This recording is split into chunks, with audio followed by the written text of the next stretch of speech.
Makakauwi na rin sa bansa ang ikalawang batch ng mga Pilipinong crew na nasagip mula sa MV Magic Seas na inatake ng Houthi rebels noong July 6. At live mula sa Quezon City, nasa frontline ng balitang yan, si JC Cosico. JC, ilan ba itong Pinoy crew na uuwi ngayon sa bansa at mga anong oras ang dating nila?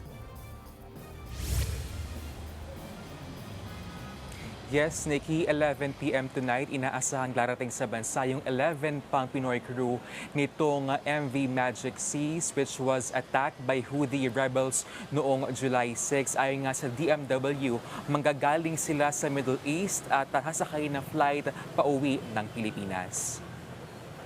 Bago niyan ay nakauwi na sa bansa ang first batch ng 6 na Pinoy crew ng barko. Gaya po ng unang batch, makakatanggap sila ng financial assistance mula sa ahensya at sila rin ay isa sa ilalim sa health checks. Ongoing naman sa ngayon yung search and rescue operations sa remaining Pinoy crew ng MV Eternity Sea na inatake rin ng Houthi rebels. Sa ngayon, 8 sa 21 Pinoy seafarers ang na-rescue na. 3 Pilipino ang sinasabing namatay pero di pa raw yan kumpirmado ayon sa DMW.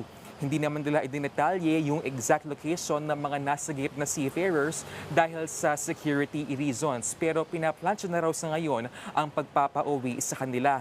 Kumpiyansa naman ang DMW na buhay pa yung remaining seafarers. Narito po ang pahayag ng ahensya.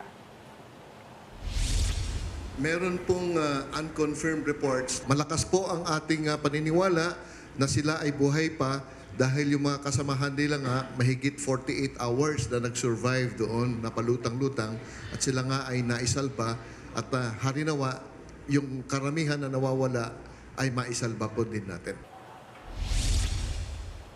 Nikki, sa ngayon ay suspended na itong license noong dalawang manning agencies nitong dalawang barko, no? Dahil nga daw yan sa sinasabi ng DMW na they have been discouraged na maglayag nga dyan sa Red Sea dahil nga doon sa mga incidents ng pag-atake roon. At aalamin din ng ahensya kung napatupad ba yung karapatan ng mga seafarers na tumanggi na maglayag sa mga warlike zones. Nikki.